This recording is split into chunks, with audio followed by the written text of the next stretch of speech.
நல்ல மொறு மொறுன்னு உளுந்த வடை, வெளியே கிறிஸ்பியாக இருக்கும், உள்ளே சாஃப்டாக இருக்கும். அது வச்சு ஒரு டிஃபன் சாம்பார் செஞ்சுட்டு அது கூட வடை சாம்பார் செஞ்சாச்சு. நல்லா மணக்க மணக்க நெய் ஊற்றி சீரக சம்பாவில் செஞ்ச வெண்பொங்கல். இந்த சட்னியுமே ரெஸ்டாரண்ட் ஸ்டைலில் செய்கிற சட்னி தாங்க. ஸோ ஒரு மினி டிஃபன் காம்போ தான் இன்றைக்கி நம்ம வீடியோவில் பார்க்க போகிறோம். தயிர் வடையும் உளுந்து வடையும் சாம்பார் வடையும் செஞ்சாச்சு with Pongal and tiffin sambar. Welcome to Malini's home kitchen.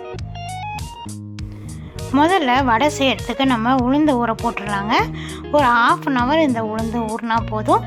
உளுந்து ஊறினதுக்கப்புறமா நல்லா சாஃப்டாக வடை வரணும் அப்படின்னா இந்த ஊறின உளுந்தை நீங்கள் ஃப்ரிட்ஜில் கொஞ்சம் நேரம் வச்சுட்டு அதுக்கப்புறமா உளுந்து மாவு அரைங்க. நல்லா ஃப்ளஃபியாக வரும். பாருங்கள் எப்படி வந்திருக்குன்னு.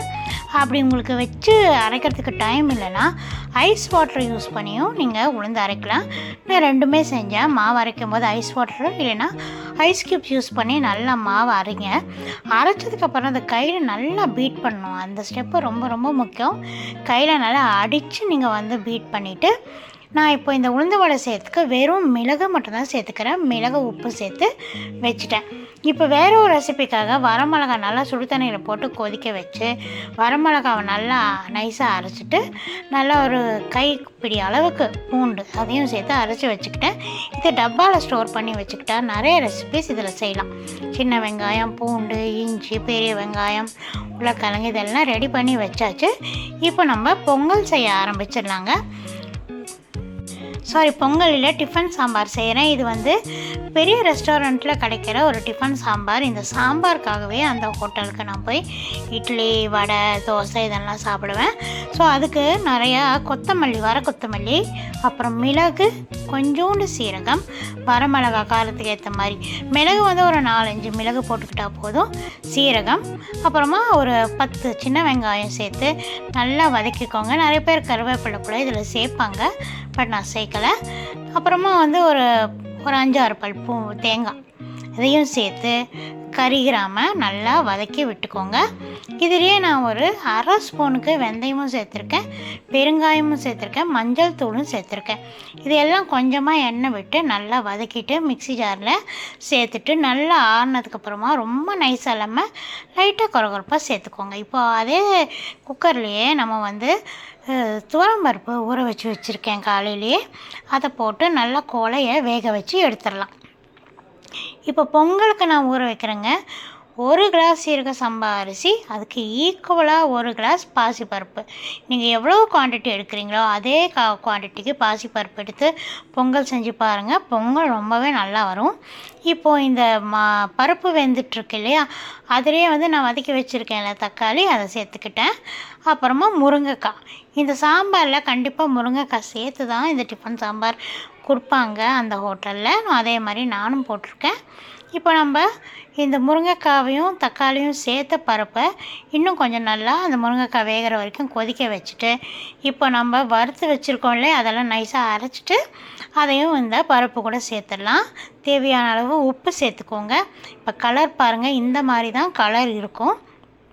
அதுக்கு நான் வதக்கி போட்ட தக்காளியும் ஒரு ரீசனாக இருக்குது. நம்ம அரைச்சி வச்ச மசாலா இருக்கிற கலரும் அதில் சேர்ந்துருக்கு. இப்போ தேவையான அளவு சால்ட்டு, பெருங்காயத்தூள் இன்னும் கொஞ்சம் சேர்த்துக்கோங்க. சேர்த்துட்டு நல்லா இந்த சாம்பாரை கொதிக்க விடுங்க. அப்புறமா மிளகாய்த்தூள் கொஞ்சமாக நான் சேர்த்துருக்கேன். நான் மிளகாய் கொஞ்சம் பத்தலை. நீங்கள் எவ்வளோ மிளகாய் சேர்க்கணுமோ முதல்ல மிளகாவை சேர்த்துக்கோங்க. இப்போ தாளிக்கிறதுக்கு நான் எண்ணெயும் நெய்யும் ஊற்றி தான் தாளிக்கிறேன். வெறும் கடுகு மட்டும் சேர்த்துக்கிட்டால் போதும். ஏன்னா வெங்காயம் நம்ம அரைச்சிருக்கிறோம். உங்களுக்கு வெங்காயம் தாளிக்கணும் அப்படின்னாலும் கொஞ்சம் பெரிய வெங்காயத்தை தாளிச்சிக்கலாம். அவ்வளோதாங்க. மணக்க மணக்க டிஃபன் சாம்பார் ரெடி. இந்த கலரும் அந்த டெக்ஸ்டரும் அந்த வாசனையும் பாருங்கள். லாஸ்ட்டில் நம்ம கொஞ்சோண்டு வெல்லம் மட்டும் சேர்த்துக்கணும். ரொம்ப சேர்த்துறாதீங்க. அந்த காரம் கொஞ்சம் இருக்கணும், அதே சமயத்தில் லைட்டாக இனிப்பும் இருக்கணும். இந்த டிஃபன் சாம்பார், இட்லி, வடை, பொங்கல், ஊத்தப்பம் எல்லாத்துக்குமே ரொம்ப அருமையாக இருக்குங்க. இந்த மாதிரி ஒரு சாம்பாருக்காக தான் ஹோட்டலில் போய் நான் இட்லியும் சாப்பிடுவேன், தோசையும் சாப்பிடுவேன். அதே சைட் டிஷ் தான் கொடுப்பாங்க, அதே சாம்பார் தான் கொடுப்பாங்க. 2 தடவை எக்ஸ்ட்ரா கேட்டு இந்த வடையில் ஊற்றி நான் சாப்பிடுவேன். அவ்வளோ பிடிக்கும் அந்த சாம்பார். வீட்டிலேயே இன்றைக்கி செஞ்சாச்சு. அடுத்து நம்ம பொங்கல் ப்ரிப்பரேஷன் பார்த்துக்கலாம். ஏற்கனவே சொன்ன மாதிரி 1 கிளாஸ் அரிசிக்கு 1 கிளாஸ் சீரக சம்பா அரிசிக்கு 1 கிளாஸ் பாசிப்பருப்பு போட்டு நல்லா ஊற வச்சாச்சு. காலையில் எழுந்திரிச்சோடனே முதல் வேலையாக இந்த அரிசியும் பருப்பும் ஊற வச்சுருக்கேன். ஈக்குவல் ப்ரொபோர்ஷன் எடுத்திருக்கேன். இப்போ ஒரு குக்கரில் எண்ணெய் சேர்த்துக்கலாம். எண்ணெய் சேர்த்துட்டு தாளிக்கிற பொருள் என்னெல்லாம் சேர்க்கணும்னு பார்த்தீங்கன்னா, பொங்கலுக்கு மிளகு, சீரகம், நான் இதில் முந்திரி பருப்பும் கருவேப்பிலையும் சேர்த்துருக்கேன்.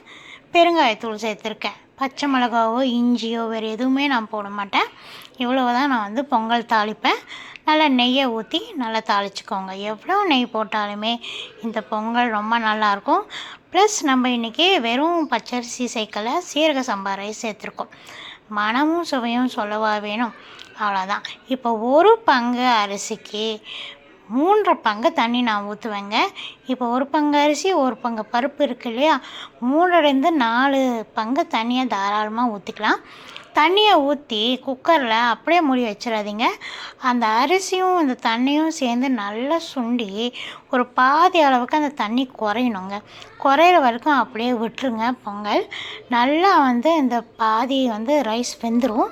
தேவையான அளவு சால்ட் அப்புறமா சேர்த்துக்கோங்க. அரிசி நல்லா கொதித்து இந்த தண்ணி பாதியாக வற்றினதுக்கப்புறம் குக்கர் மூடி விசில் வைங்க. இது எதுக்காக செய்கிறோன்னா, அரிசி அப்போ தான் ஓப்பனாக வச்சா என்ன டேஸ்ட் கொடுக்குமோ அதே டேஸ்ட்டு குக்கரில் சமைச்சாலும் கொடுக்கும். அது மட்டும் இல்லாமல் இந்த தண்ணி, இந்த பருப்பு இதெல்லாம் பொங்கும் இல்லையா, ஸோ அந்த பொங்குறதையும் நம்ம அவாய்ட் பண்ணிடலாம். பாருங்கள், இந்த மாதிரி பாதி அளவு தண்ணி வற்றினதுக்கப்புறம் தான் நான் குக்கர் விசில் போட்டிருக்கேன். நல்லா ஒரு 6-7 விசில் போட்டாச்சு. இப்போ எடுத்துடலாம். பாருங்கள், தலைன்னு மணக்கிற தேவாமிரதமான டேஸ்ட்டோட சீரக சம்பா பொங்கல் ரெடி. இது தலைமையில் இன்னும் கொஞ்சம் நெய் ஊற்றிக்கோங்க. நல்லா தலையை சாப்பிட்டு பாருங்கள். இந்த பொங்கலுக்கு வெறும் தேங்காய் சட்னியும் ரொம்ப பிரமாதமாக இருக்கும். நம்ம இன்றைக்கி டிஃபன் சாம்பாரும் செஞ்சுருக்கோம். ஸோ பொங்கல், சட்னி, சாம்பார், வடை, தூள் கிளப்புற ஒரு டிஃபன். நீங்களும் இதே மாதிரி ட்ரை பண்ணி பாருங்கள். ரொம்ப டேஸ்ட்டாக இருக்கும். ரெஸ்டாரண்ட்டில் போனீங்கன்னா நம்ம ஒரு 2 ஸ்பூன் சாப்பிட்ற அளவுக்கு சின்ன கிண்ணத்தில் தான் கொடுப்பாங்க. வீட்டில் தாராளமாக 4 பேர் இந்த மெஷர்மெண்ட்டுக்கு சாப்பிட்லாம். இப்போது நான் உளுந்து மாவை அரைச்சி வச்சுருக்கேன் இல்லையா, அரைச்ச மாவை நான் ஃப்ரிட்ஜில் வச்சுட்டேன்.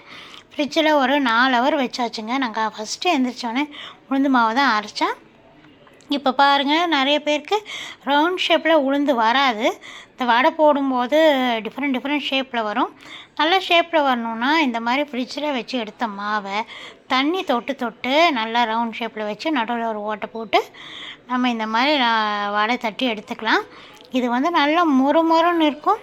இதில் உங்களுக்கு விருப்பப்பட்டால் நீங்கள் பல தேங்காய் கூட சேர்த்துக்கலாம். நான் வெறும் மிளகு மட்டும்தான் சேர்த்துருக்கேன், வேறு எதுவுமே சேர்க்கல. அவ்வளோதான், மொறுன்னு வடை ரெடி ஆயிடுச்சு. இப்போ டிஃபன் சாம்பார் வச்சுருக்கோம் இல்லையா, ஸோ இந்த வடையில் ஒரு 2-3 எடுத்து போட்டு நம்ம வச்சுருக்கிற சாம்பார் சூடாக இது தலையில் ஊற்றி சாப்பிட்டு பாருங்கள். ஊற வச்சு பிரமாதமாக இருக்கும். இதில் முருங்கைக்காய் போட்டிருக்கிறது தான் ஹைலைட்டு. இந்த முருங்கைக்காய் வாசத்தோட இந்த வடை சாம்பார் அல்டிமேட்டாக இருக்குங்க. ஸோ பொங்கல் செஞ்சாச்சு, வடை செஞ்சாச்சு, சாம்பார் செஞ்சாச்சு. இப்போது பரிமாறத்துக்கு முன்னாடி இன்னும் ஒன்று செய்யணும். சட்னி செஞ்சுக்கலாம். யூஸ்வலி தேங்காய் சட்னி என்ன செய்வோம், பூண்டு வச்சு செய்வோம், இல்லை இஞ்சி வச்சு செய்வோம், அப்புறம் பொட்டுக்கடலை போட்டு செய்வோம். இன்றைக்கி நான் செஞ்சுருக்கிற தேங்காய் சட்னியும் ஹோட்டல் ஸ்டைல் தேங்காய் சட்னி தான். ஆல்ரெடி இந்த ரெசிபி நான் ஷேர் பண்ணியிருக்கேன். இருந்தாலும் மறுபடியும் நான் உங்களுக்கு சொல்கிறேன். கொஞ்சமாக பொட்டுக்கடலை, கொஞ்சம் தேங்காய், சால்ட்டு, ஒரே ஒரு பச்சை மிளகா, அப்புறமா தண்ணிக்கு பதிலாக காய்ச்சி ஆற வச்ச பாலை ஊற்றி இந்த தேங்காய் சட்னியை நீங்கள் அரைச்சி பாருங்கள். எவ்வளோ டேஸ்ட்டாக இருக்கும்னா அவ்வளோ டேஸ்ட்டாக இருக்கும். பால் ஊற்றி நீங்கள் தேங்காய் சட்னி அரைச்சிங்கன்னா கலரும் வெள்ளையாக இருக்கும், டேஸ்ட்டும் நல்லாயிருக்கும். அவ்வளோதான். இன்னும் என்ன வெயிட் பண்ணணும்? பொங்கலை எல்லாத்தையும் சர்வ் பண்ணிட வேண்டியதுதான். மீதி இருக்கிற வடையில் நான் தயிர் வடையும் செஞ்சுட்டேன். அதை அடுத்த வீடியோவில் போடுறேன்.